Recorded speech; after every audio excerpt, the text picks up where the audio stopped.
Hi, and thanks for joining us. I'm Jen Hill, Extension Program Assistant with the Nebraska Women in Agriculture program.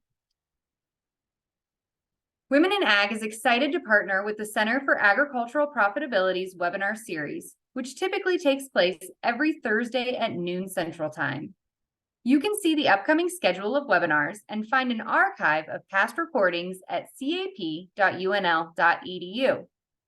Today is part of a series of webinars featuring speakers and presenters from this year's Nebraska Women in Agriculture Conference held back in February. For the latest news and upcoming events from Women in Ag, please check out our website at wia.unl.edu. Today, we're looking forward to something a little bit different for these webinars as we hear tips for making healthy food choices easy food choices. During the busy seasons of planting, calving, and harvest, it's easy to put healthy choices on the back burner. Today, we'll hear simple tips and tricks to feed farmers, ranchers, and families quick, nutritious, and delicious meals. To present, we are joined by Hannah Guenther, a food, nutrition, and health educator with Nebraska Extension. Hannah's programs focus on research-based, accessible nutrition information that can be easily transferred into community homes and kitchens.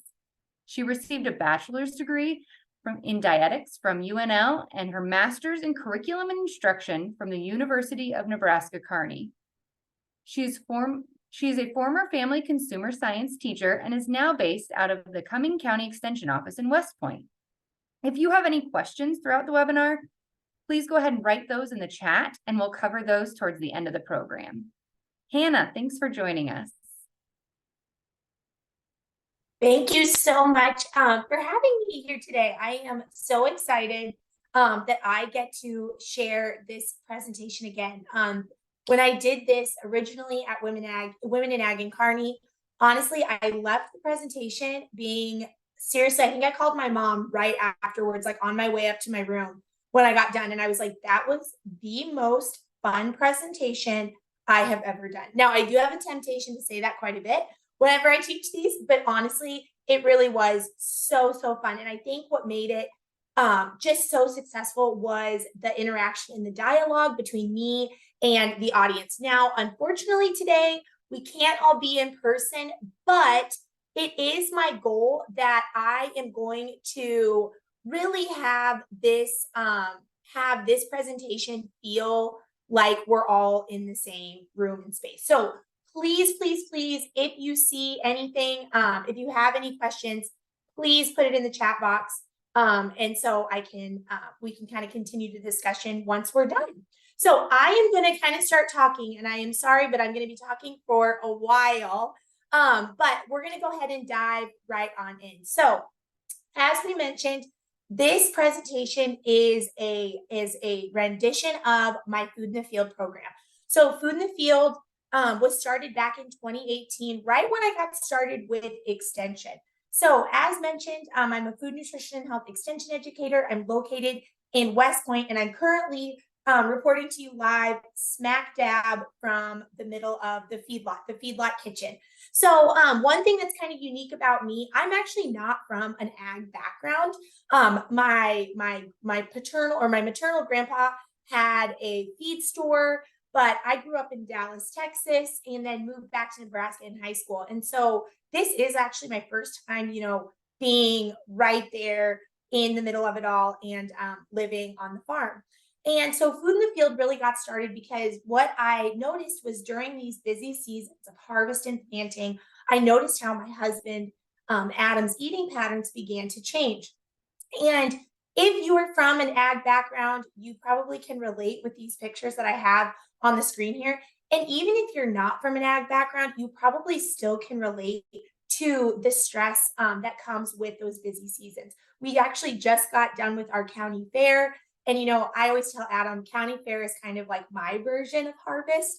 And honestly, this really resonates with me. So during those initial seasons of harvest and planting, what I noticed was, where Adam was able to kind of dedicate time and energy to having lunch and, taking the time to feed himself, his meals really began to change to these kind of like quick, easy, snacky foods, one-handed dining options. And speak of the devil, he just walked in.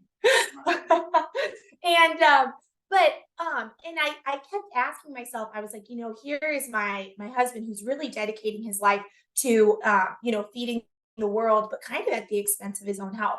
So I began to kind of look and ask myself, why is this happening? And again, yes, I am kind of talking through the lens of harvest and planting because harvest is right around the corner. But if you aren't, experiencing harvest season, you can still kind of relate to all of these reasons and just kind of thinking through like your own personal busy seasons of life. So why does this happen and can we relate? First, being foremost, there's simply just a lack of time, right? During these busy seasons of life, it's really common to kind of spend more time away from home, and you don't have the time to go to the grocery store or meal prep or do any of those things to make that healthy choice the easy choice. Next, location. Depending where you're located, if you're located in a rural area, for many of us, it can be 30 minutes to get to the nearest grocery store. And, we are limited with the lack of restaurants and warm foods available. For some people, a Casey's gas station is really going to be the only option for a fast, warm meal. And then last but not least, we have stress. So you may have noticed that during those busy seasons, you kind of lean into like craving those kind of high fat, high salt foods. And the reason is our body, that's just a natural reaction to stress. And research has shown that when we are under stressful circumstances, our eating patterns tend to change. I always say that, I can always tell if Adam's had a hard day at work because I will always find a Blizzard container from Dairy Queen in the fridge. And because that's just, that's how one of his ways of, when he is high stress, he needs an ice cream. So with all this in mind, I'm kind of really just taking some time to kind of set the stage of like kind of painting the picture of, these stressful times. And I know that during these stressful times, the easiest thing for us to do is to put our health and healthy eating choices on the back burner. But what we're going to do is we're going to kind of now talk about the why behind this program, why we are going to make that effort to and kind of absorb these culinary hacks. And there's two main reasons. Number one is for mental health. So 53% of farmers, mean age 28.9, meet the criteria for major depressive order, and 71% are meeting the criteria for general anxiety disorder. So I like to include this slide in here, honestly, just have a realistic view of, the current mental health state in a lot of our rural areas. And unfortunately, it's not, oh, I'm going to eat an apple and instantly my mental health is going to be better. But what has been shown is there is a direct correlation between eating healthy and a better handle on mental health situations, because when we eat better, we feel better. So again, in no way am I saying that dietary changes can cure mental health issues, but it has been shown that this is kind of a more proactive and preventative way to feel better. So again, I like to kind of put this slide at the beginning because this is again one of our whys behind why we're going to make these healthy eating choices during those busy seasons. Now, the next why is chronic disease prevention. So arthritis, vision loss, diabetes, and cancer are 4 of the 5 main health concerns for adults as they age. And there's one more that is missing. And it is actually the number 1 cause of death in Nebraska, and that is heart disease. And, again, I'm not trying to be a Debbie Downer with this. And I know this is a really heavy and aggressive slide, and it's kind of like, yikes, like that's a really scary statistic. But the reason I put this on here is because it is true that, these lifestyle changes really can make a difference. So research has shown that it's not an all or nothing. It is not an all or nothing approach. Really, you can make changes and see a long-term impact on chronic disease prevention by just making these small healthy habits that we're going to go through in the coming slides. So a 5 to 10% weight loss does change inflammation, insulin resistance, and hormones. So advice is strong. developing healthy habits to avoid unwanted weight gain. If you desire weight loss, 5 to 10% decrease has shown to reduce your risk of heart disease and type 2 diabetes. So again, I know that sometimes it can feel very much like, oh my gosh, in order to make healthy choices or to turn my life around and to start eating healthy, I have to literally completely change everything I put in my body. And that's not the case. So what we are going to do today, I know that was a lot, that was heavy, but one thing about this program that we are going to hit home, healthy eating does not mean a complete diet overhaul. And in no way am I going to tell you over the next slides that you are doomed to a life of salad and steamed broccoli. Instead, what we're going to do is we're going to literally dive into small, simple shifts that you can make and adapt into your diet in a way that works for you and your family. Now, another thing, what will work for some people is not going to work for all people, and that's totally fine. One example that I'll dive into a little bit later is I love the example of brown rice. Now, brown rice is a great healthy option. I'll be completely honest with you guys. I do not like brown rice and I do not like quinoa. I think they taste like dirt. Just not my favorite thing. I will choose white rice for our family, but we do love whole grain tortillas and whole grain bread. So again, that's just like one example of, you know what, brown rice might work for your family. That's not necessarily going to work for mine, and that's totally fine. So I just want to make sure as we go through these coming slides, kind of be thinking through like, okay, that would work for me, or like, oh, that might not work for me, but maybe I could try this instead. Okay. So, woo, that was a lot. That was a lot. But we just set the stage, and now we're going to kind of dive into the nitty-gritty of this program.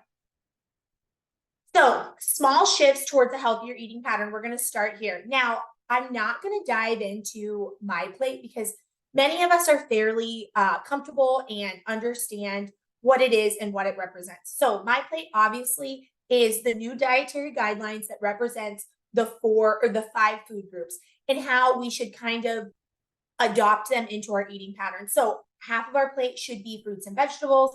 We should choose lean proteins, whole grains, and as well as low fat dairy.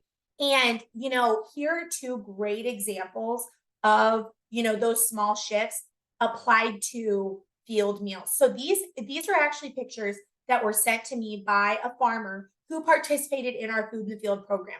And I thought this was such a great way of showing it really is possible to eat healthy in the field. Now I'm going to start, we're going to I really should flip flop these pictures. We're going to start with this picture on the right-hand side. And this is a cheeseburger. And I love this because again, like in our household, again, we're in the feedlot. So I'm in no way am I ever going to tell you that you can't eat a cheeseburger, but here's a great example of a cheeseburger. They chose a whole grain bun. They added lettuce and tomato to their burger for a little added vegetables. They chose a lean patty. They had some easy field-friendly fruit, already peeled, easy to eat in that top right-hand corner. On the left, you can see that he has a little tray of roasted broccoli and cauliflower. I think that's wonderful. And then last but not least, he has a cookie. And I think this is just such a great example of like, okay, yes, I know, you know, here, can I add a fruit to that? Can I include a vegetable into my meal? How can I include some whole grains? On this picture on the left, I mean, this is like, wow. I mean, this is, you know, they so colorful, a great, great representation of those small shifts. You can see that they just have some leftover steak, which is a great option, some berries, which are very field friendly, and then last but not least, a side salad. So again, just kind of, I think these are just great pictures where it's like, this encompasses that my plate mentality, but into a field meal. And so there's Adam. That's my husband, Adam, on the left. So I talk about him a lot. He is the inspiration behind this program. So I always feel like I need to include him. So again, here's just a couple more images of how we can implement those small shifts into our meals. Now, and again, I know that these are all portable field meals or meals packed on the go, but you can see how this would all still apply to even a meal like you were sitting down with your family. So you can see on the left-hand side, Adam is having, those are just ribs, pork ribs, and I just pulled the meat off the bone so then it was easier to eat for him. We love potatoes in our household. The biggest thing for us is we just choose to prepare our potatoes in a more nutritious way. So for instance, instead of deep fat frying them, we love to roast our potatoes in the air fryer, or we love to bake potatoes in the oven. So you can see Adam just has a baked potato with some salt and pepper. And then instead of a vegetable, he's not the biggest vegetable eater, but he will eat some fruit. And so again, that's kind of one of my approaches to feeding him. So you can see that I just had some peeled clementines. That's his favorite. And so I just peeled those, threw them into that little portion of his lunch container, and he's good to go. Again, in the top right hand corner, you can see we've got leftover steak, again, some baked potatoes, some canned green beans, and then as well that same orange. And then last but not least, this was sent to me again by another participant of actually a recipient of our newsletter, and she prepared some great fried rice. She included some vegetables right in there, so it was like good to go. And then instead of normally, you know, she would throw in like a dessert or something like that, but she chose fresh fruit instead. So again, a great example of some just again those kind of small shifts that we can kind of implement into our daily meals. And I know I didn't really necessarily need to talk through them all, because I really do think these pictures kind of just they speak for themselves a little bit, but hopefully you guys can kind of glean a little bit, maybe one or two things from these pictures that you could implement into your kids' lunches, your lunches, or your field meals that you're going to get ready to pack here soon. So what I'm going to do now is we are going to take a break from the slides, and I am actually going to make a recipe for you guys. We're going to do 2 recipe demonstrations today, and I'm going to start with, I love this recipe. And the reason I love demonstrating it as well is it literally does encapsulate all of those small shifts we just talked about, but in one delicious and nutritious recipe. So I'm going to go ahead and grab my multi-cooker. Now, if you don't use a multi-cooker, if you don't have one, you can still make this recipe on the stovetop, and it'll work just fine. But we are going to be making a Tuscan chicken pasta. And this is a recipe that literally everyone in my family loves. Now, I have Adam and I have Charlotte. So Charlotte's my 11-year-old. She turned 11 last week. And I would say that they are choosy eaters. I wouldn't necessarily say they're picky, but they're choosy. They like what they like and they don't like what they don't like. And this recipe, you guys, whole grains, lean proteins, tons of vegetables, and they love it. So I do have, I am going to share all of these resources and recipes with you guys. So do not worry, I will send this video. So we're going to start we're going to saute our chicken. So I'm just going to add a little drizzle of olive oil into the bottom of my pan, and I've set my multi-cooker to saute. I'm going to get my chicken really quick.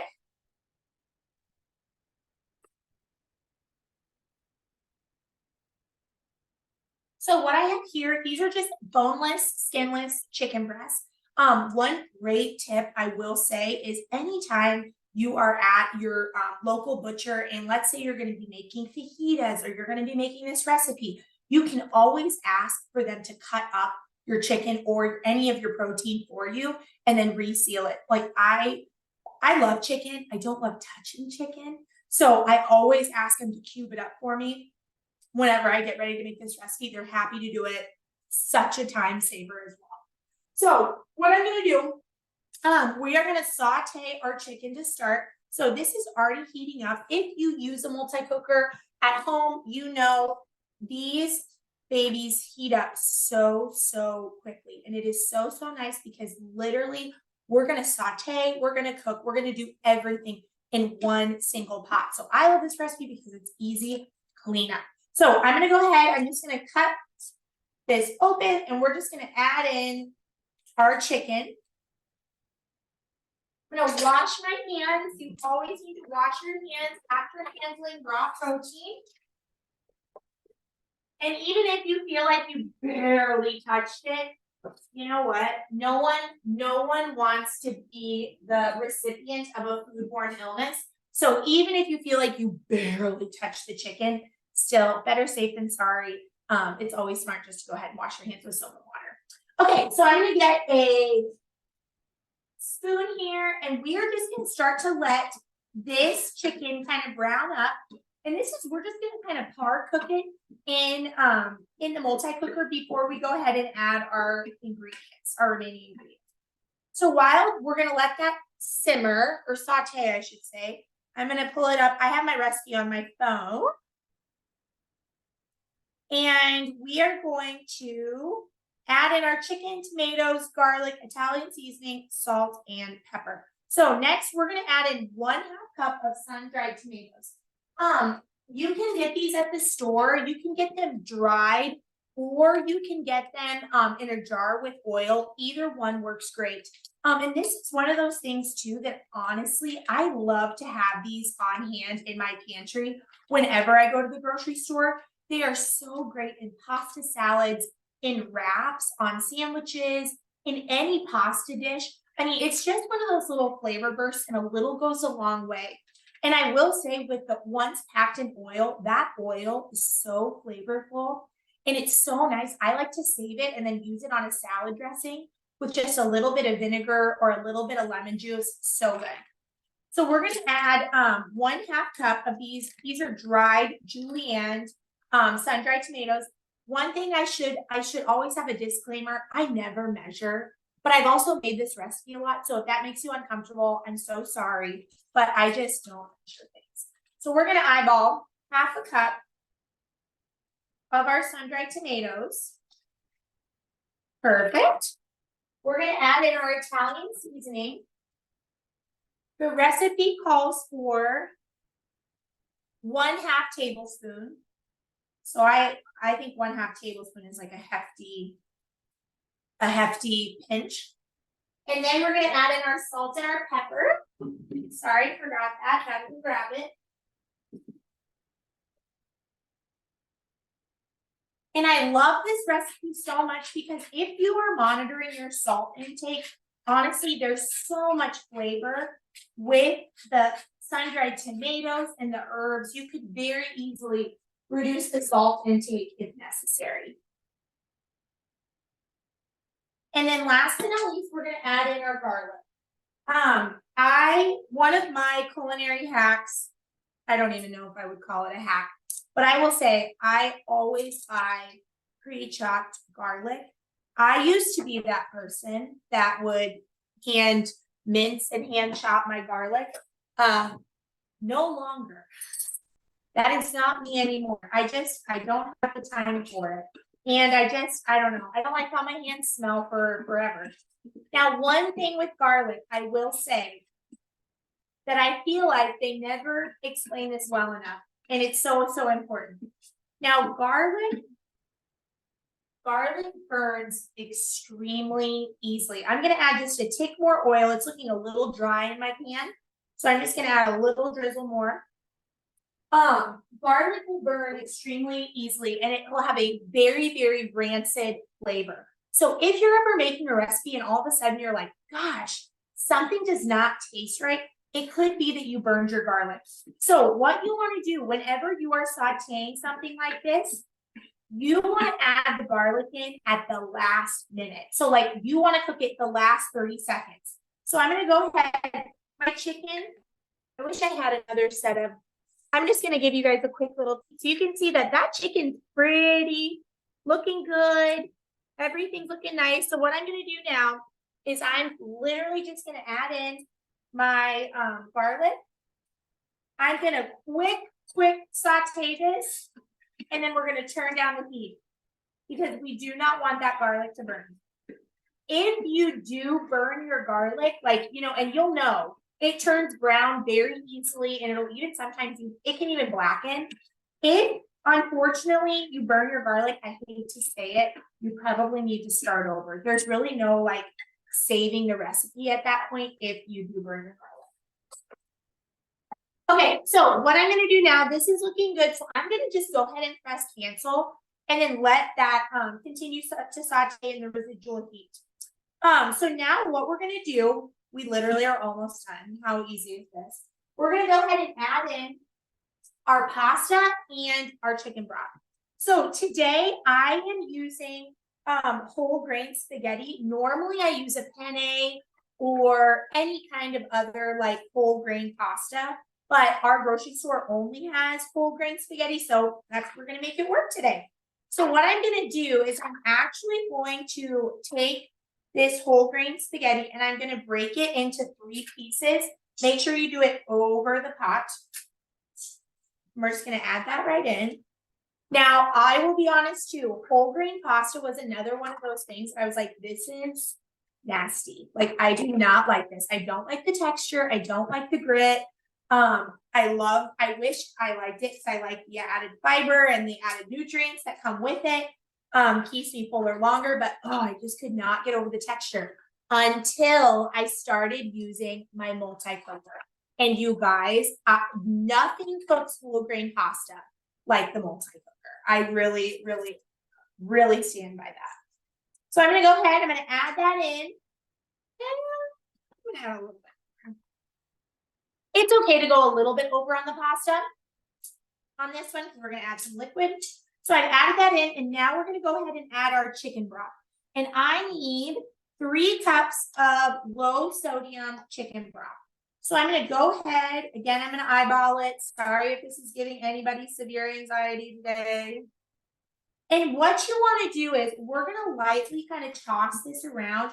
We don't need the pasta to be completely covered, but we do want it to kind of be sitting in the liquid. We want it a little bit in the liquid, not completely covered. And you know, this is something too, unfortunately, I feel like this comes with the more you use your multi-cooker, you're kind of able to gather like how much liquid you really need. This is actually looking pretty good. It's just the spaghetti is a little hard to maneuver. So I'll kind of show you guys. So you can see that, whoops.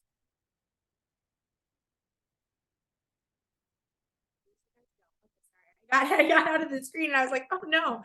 So you can see that the liquid is just sitting on top of the pasta there. That's just how we want that. So now what we're gonna do, we press cancel.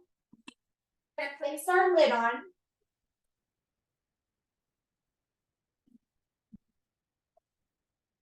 Make sure you set it to sealing. And then we are gonna cook this at high pressure for 4 minutes. So I'm gonna go pressure. I'm gonna drop it down to 4, and we're gonna let it do its thing. Now I have to tell you guys a quick story. So when one thing that's so important is always making sure that you're setting your lid to sealing. And the reason is, if you do not set it to sealing, all that pressure that's coming, that's forming, is just gonna get released. So there was one time I made chicken broth over my lunch break. I was so excited. I was like, oh, I had a rotisserie chicken. I had these leftover bones. I was like, I'm gonna make chicken stock in my Instant Pot. It's gonna be so good. So I started it over my lunch break and I cooked it for 4 hours. So I was like, started at noon. I was gonna be home at 4:30. So excited. I get home from work and there's like water all over the counter. And I thought to myself, I was like, oh my gosh, that's so rude. Adam came home, spilled all this water all over the counter, and then didn't even bother to clean it up. I was like, that is literally so rude. So I'm like annoyed, right? I'm like already like, what? Like I almost called him, but I didn't. So then I'm like, whatever, I will not be deterred. I have homemade chicken broth. So I take, you know, the pressure had already come down naturally. It was in the keep warm setting. Everything was good. I take the lid off. I look inside and there is this petrified chicken carcass staring at me. No liquid. There is no liquid in the pot. And you guys, like, it was all liquid. So at that point, I'm thinking to myself, someone broke into my house and they stole my chicken broth. I was like, oh my gosh, I said it too loud at the grocery store. I was too boastful about my chicken broth at the grocery store. And now I don't have any left. And I was devastated. And then it hit me. It all came together where I realized I did not set my Instant Pot to sealing. So all the pressure was building up, releasing into my cupboards, condensing, and then falling down. So moral of the story, always set your multi-cooker to the ceiling. Okay, so while this cooks, we're gonna come back, we're gonna finish this recipe once it's done. But while it's doing that, we're gonna dive into a couple more culinary hacks. I should have warned you guys, not only do I not follow a recipe, but I also don't measure. I'm all over the place. Okay, so while that cooks, we're gonna kind of move on into our section. So, you know, this recipe is a great example of it includes whole grains, it chooses lean proteins. You can reduce the salt intake if you need it, and then we're gonna get to the low-fat dairy and the added vegetables once it's done cooking here. So hopefully in this last kind of section, I shared one or two small ways, small shifts that you can incorporate into your lifestyle each day. So, you know, maybe that's choosing whole grain bread.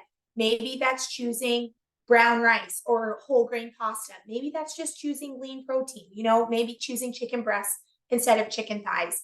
And maybe it's as simple as I'm going to start roasting my potatoes instead of deep fat frying them. So again, the goal is that you kind of adapt these small shifts that are going to work for you and your family that you can repeat over time.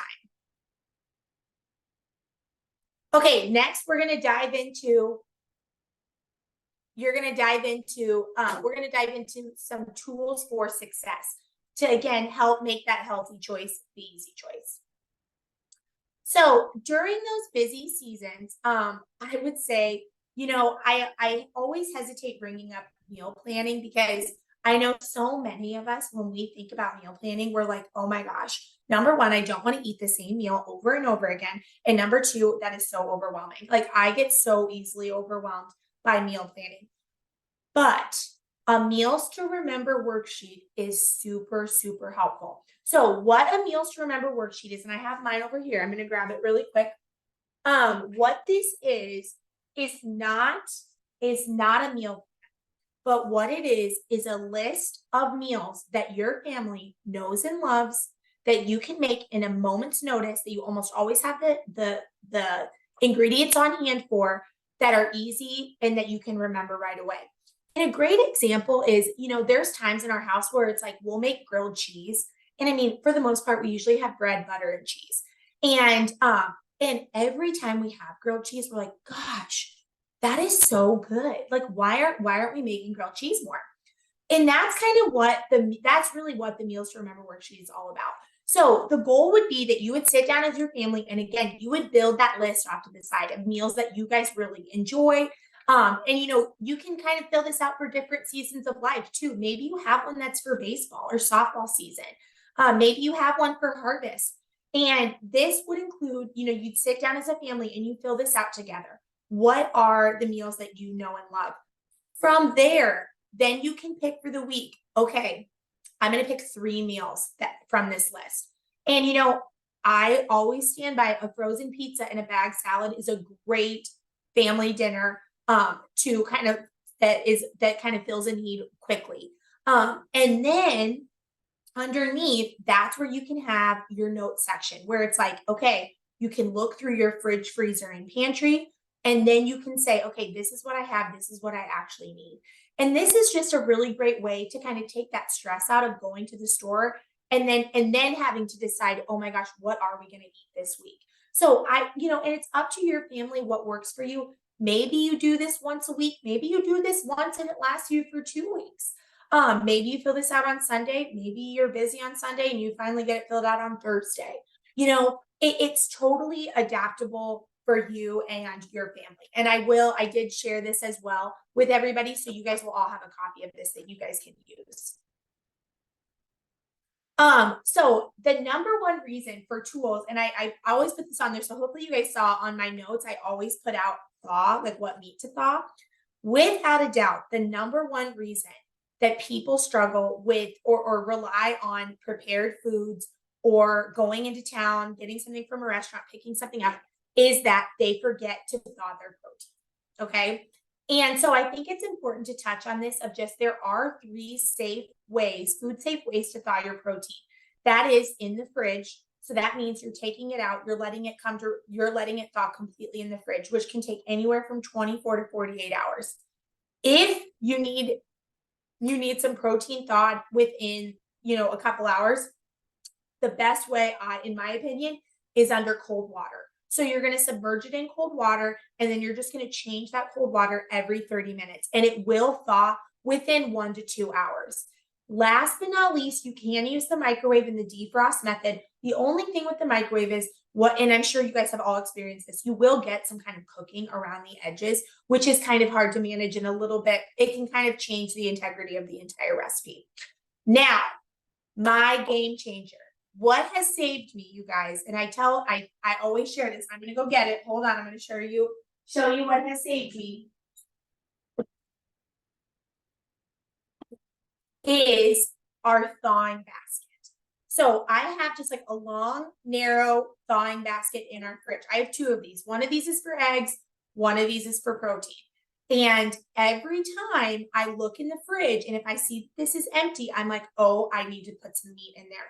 So then I grab something out of the freezer and I throw it in there. This has been my saving grace in terms of our family, and just being able to get a dinner ready in a moment's notice when I have this baby. So highly recommend a system that works for you. It could be an old ice cream bucket. It could be a 9x13 pan. Just make sure that you are thawing your protein in some sort of container so that juice is contained. So highly recommend having some designated thawing area in your fridge.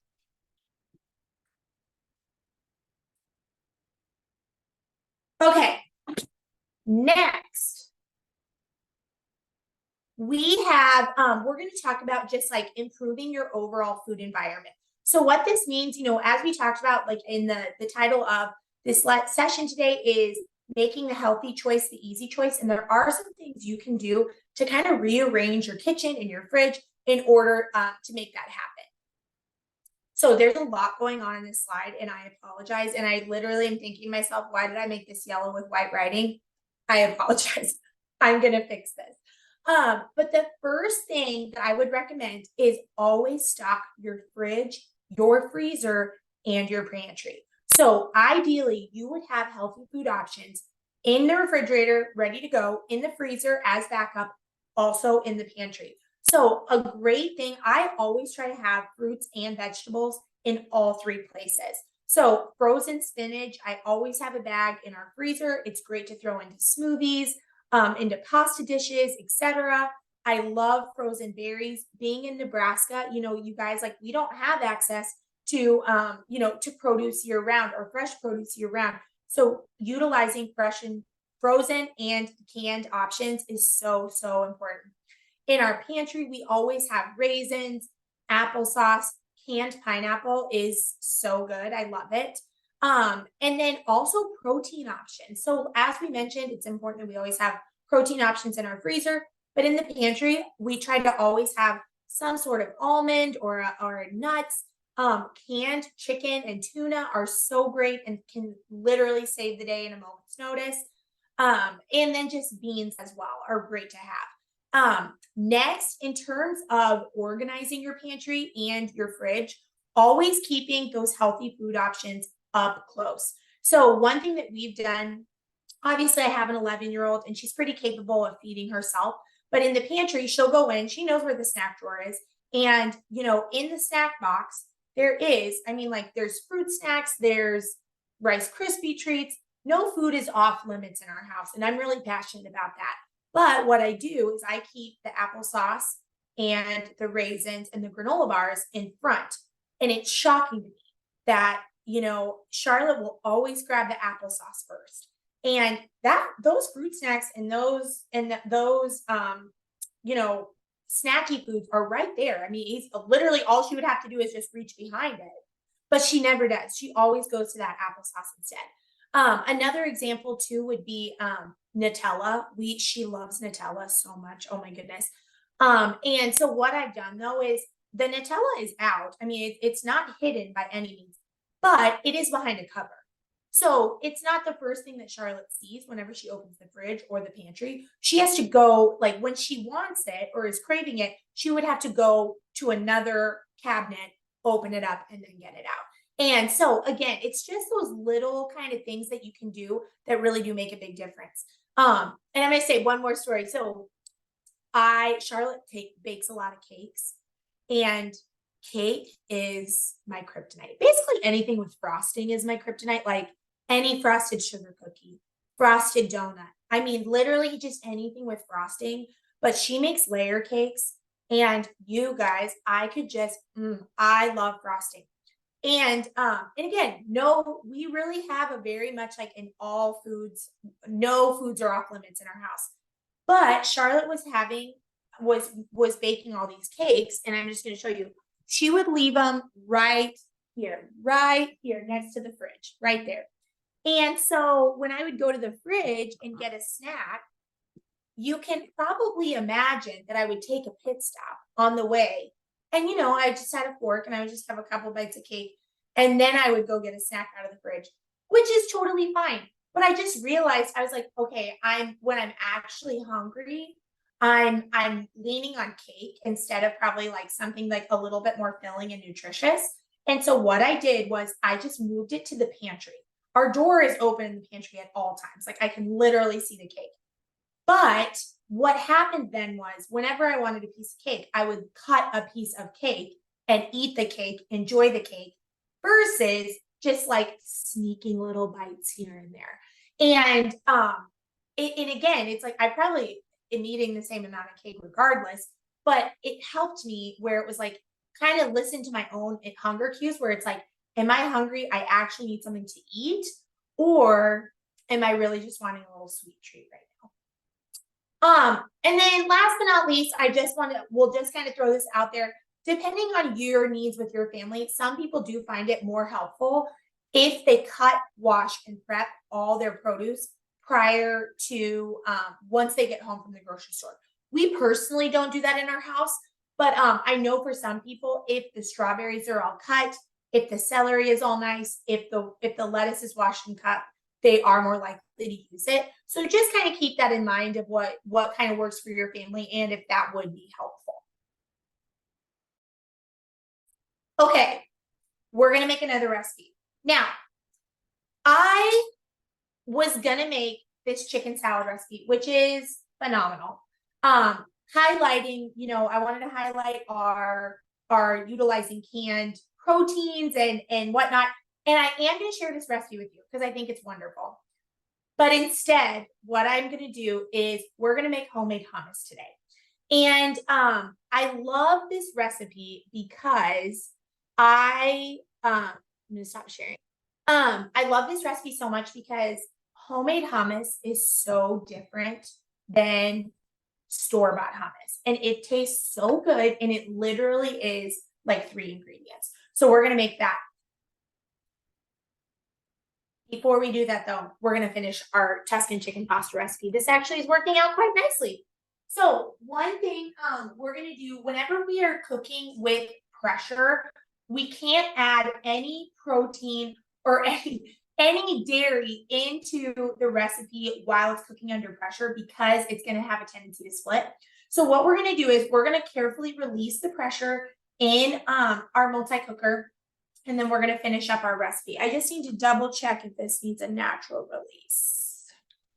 Nope, quick release. So one thing, whenever you're using a quick release, I always like to turn off any cooking method, and then you just never want to use your hand. The steam is going to come out in any way it chooses. So I always like to use, you could use a spatula, you could use a wooden spoon, but just make sure that the area is clear, you don't have any littles running around, and then you're just going to carefully release the pressure.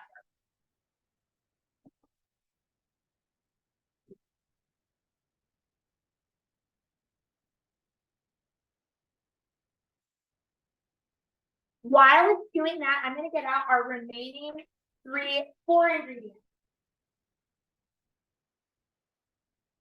So all we're going to do, all we have to do left, then we're done, is we're going to add in some cottage cheese, some plain Greek yogurt, a little Parmesan cheese, and then some big handfuls of spinach.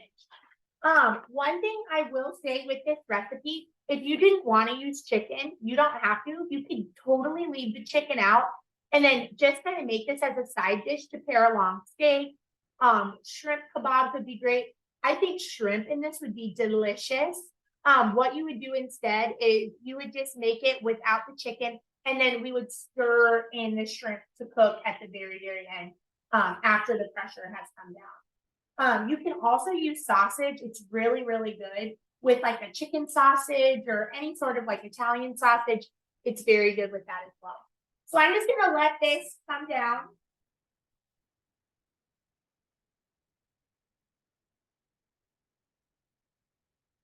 A lot of talking. You guys are troopers for letting me talk this much.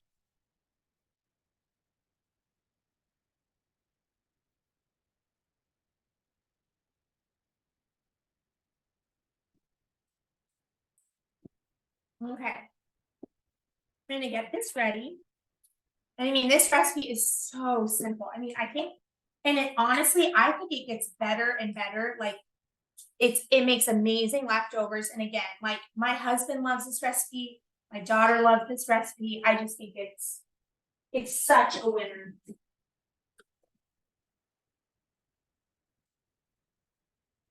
And then we're just gonna quick make our hummus, and then we're gonna go over a couple more final little tips and tricks, and then we're gonna open it up for discussion. So we're gonna truck right along.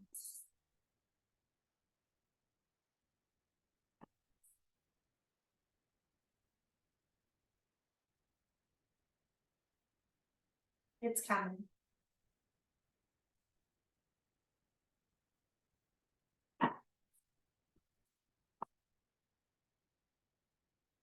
Sometimes it takes forever. Sometimes I feel like it goes so fast, and other times I'm oh. So the pin has dropped, which means that it's safe to remove our lid. We're gonna take it off. It looks so good. And it is crazy, 4 minutes. And obviously it does take time for it to come to pressure, but you can see our chicken's cooked, our pasta's cooked, looking so good. But we want to add kind of a little creamy element to this. So we're going to add in our cottage cheese, which does anyone else is anyone else just flabbergasted with the viral, like how cottage cheese is going viral? I guess I'm happy for it. I mean, I think cottage cheese is great. I refuse to make the cottage cheese cookie dough. That's just too far for me. I'm going to add in a handful of this is just Parmesan cheese. You could definitely use grated Parmesan cheese out of the little container as well. I've used that, it works great. And then we're going to add in some big handfuls of spinach. If you wanted to cut it in half or tear it prior to adding it, you definitely can. Wow, these are huge leaves today. Whoa. So I'm just going to kind of tear it up. And then all we're going to do now is we're literally just going to mix it all together. Now, when you make this recipe, you might notice that it is a little watery. There's some liquid in the base of the multi-cooker. But what happens, it'll continue to cook. The pasta kind of, again, continues to release starch. And what it does is it's going to develop into this like delicious, thick, creamy sauce. So do not be perturbed if there is liquid in the bottom. It will kind of all come together in no time. So I love this recipe for so many reasons, but really the main reason is like you guys can see how simple it was to make. And it makes a big, big batch. And, you know, this makes amazing leftovers. So it's a great weeknight meal. It'd be great for serving a crew during harvest. It's so good. And you really can kind of get creative and add to it if you want. I mean, like, honestly, I think this recipe would be so good if you had some garden zucchini. You could easily add that in when you're sauteing your chicken. You could add in mushrooms, bell peppers. I mean, really, you can get so creative. I like to add a lot of spinach. I know that the recipe doesn't call for that much, but this is a really easy way to get my family to eat spinach. So I have. Perfect. Just like that, we're going to let that mix. And then I am so excited because now I've got lunch made. Got to ring the dinner bell. And then you can always adjust as necessary too. So if you wanted to add in some more Italian seasoning, if you needed to add a little bit more salt, you 100% can. So you can see we've got a delicious pasta all ready to go. So what I'm going to do now, I'm running out of time. Shocker, I talked too much. And I'm going to whip up this hummus recipe really, really quick. So I'm going to just move my multi-cooker out of the way. Cover that with the glass lid. And then let's make this hummus. So the reason I chose to make this hummus today too, I think this is such a great recipe to have on hand in your kitchen because really, I mean, you can use it for so many different things. You know, if you're packing lunches for your kids, you can use this kind of as a binding agent. If you're making a wrap, it, you know, holds things together. You can, you know, throw it on a salad. You can, you know, eat it with vegetables. You can eat it with crackers. I mean, there's really just so many options. So what I'm going to do is I'm going to go ahead. I have 2 cups or 2 cans of drained, rinsed garbanzo beans. Another fun thing with hummus, if you don't have garbanzo beans, you could always use any other kind of bean. The only thing is when you're using like a black bean or a pinto bean, it is going to kind of give it a pretty odd color. And so just kind of be aware of that, but you definitely can use other beans. A black bean hummus is actually like I make a black bean hummus with black beans and then cumin and lime. It's very good. So I'm going to add in a decent helping of our garlic. I'm going to add 1/4 cup of olive oil. And honestly, I will, full transparency, my husband would never eat this.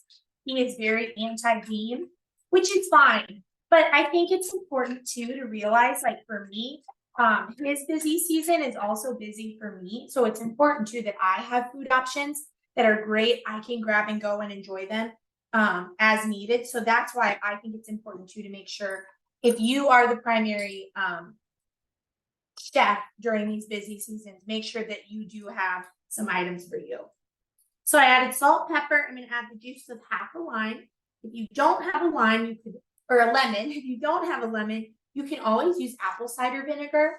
It's not quite the same. It's going to give it a little bit more of a unique taste, but it does work quite well. And then all I'm going to do is I'm going to grab my immersion blender. You could use a blender. You can use a food processor. For the sake of today, I wanted to make it in the jar just for easy storage. So I'm going to use my immersion blender. And all I'm going to do, we're just going to kind of go around until I get the desired consistency. If it feels dry, you are going to need to add more oil to it. I kind of just need to jack up my speed. I love my immersion blender so much.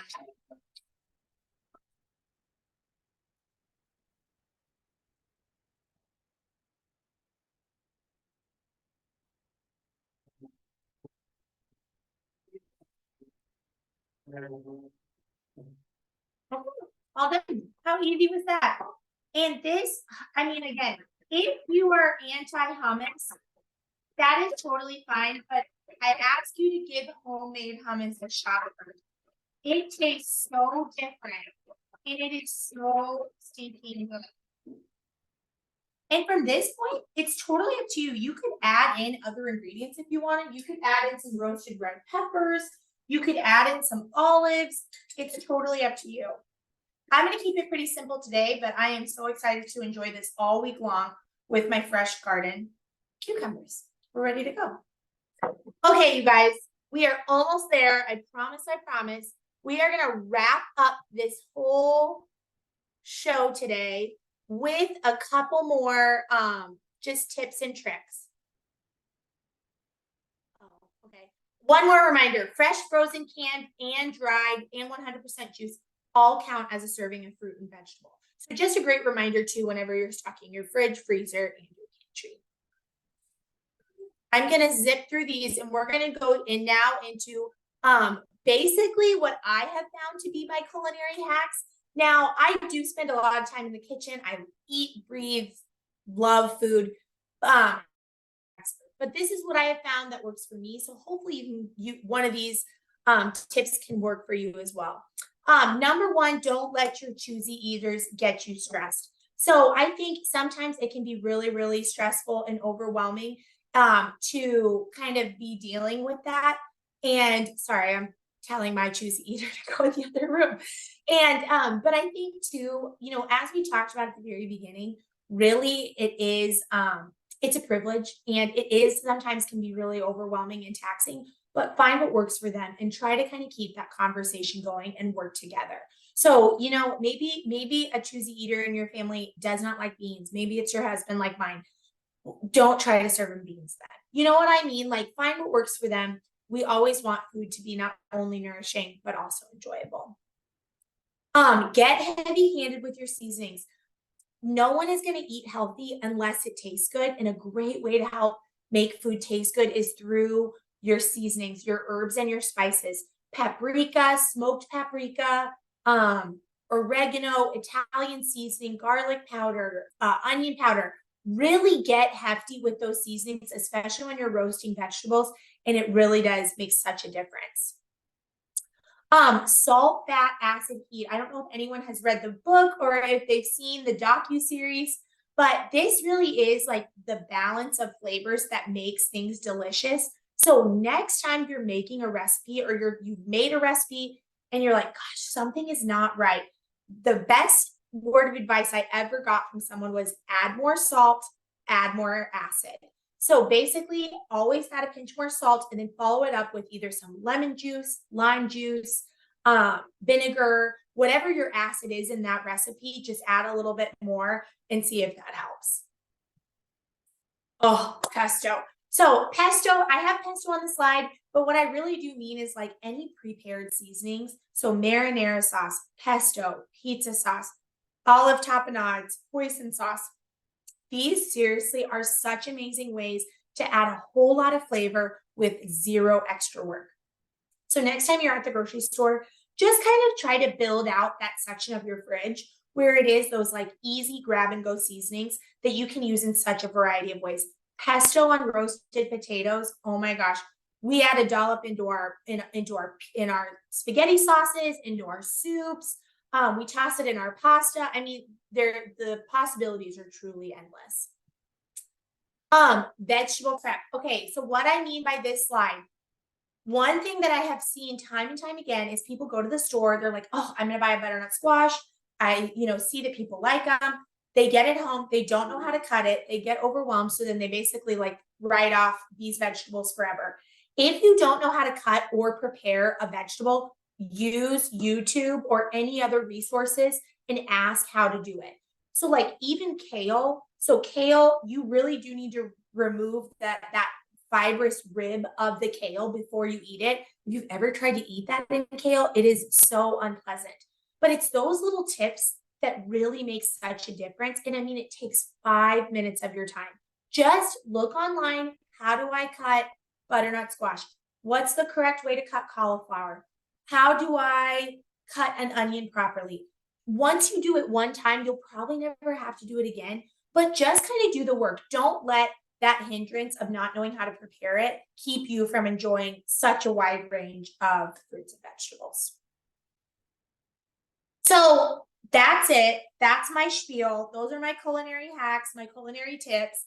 And I always like to leave with this slide of why this is all important, why cooking is important, why cooking for other people is important, why eating is important. I asked my husband once, because again, I asked Adam, like, you are the inspiration for this program. And I think I was kind of feeling down that, I was like, is this even worth it? Like, am I even doing it? Is this even worth my time? And he said, he's like, meals are my morale booster when it's harvest and planting season. It may sound silly, but getting a meal to the field makes me feel a little less like I'm living out of a tractor cab. Although I do love when you bring me a cheeseburger and french fries every now and then, I do feel overall better with a healthy meal. Makes me not as sluggish, so I can keep working to get the crops in or out of the ground. So I think that's all I have for today. I am going to ask if you guys are able to scan this QR code and take this brief survey just over everything I talked about today. And then I think we can go ahead and dive into questions. So Hannah, it looks like we do not have any questions in the chat right now. Okay, great. Yeah, so I guess we will just wrap this up then. Awesome. Thank you everyone for joining us today. A recording of the webinar will be posted at cap.unl.edu, where you can also register for our upcoming webinars. We would also really appreciate your feedback on a brief evaluation that should pop up when you exit Zoom. It's our own little survey that helps tell us how today went and informs our future webinars. Thank you again so much for joining us.